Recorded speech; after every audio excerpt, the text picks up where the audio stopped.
محبي قناة إيتي بالدارجة، مرحبا بكم. اليوم جبت لكم فيديو خطير عن النجم المغربي حكيم زياش اللي تعرض لواحد التجمهر كبير من الجماهير في دورة قطر.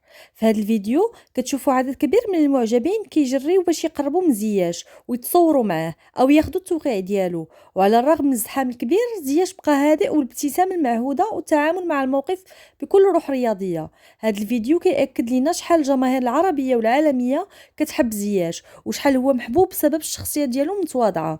تفرجوا في الفيديو وخليو لينا الراي ديالكم في كومنتير. شنو الراي ديالكم في تفاعل زياش مع الجماهير العربيه والمغربيه كذلك؟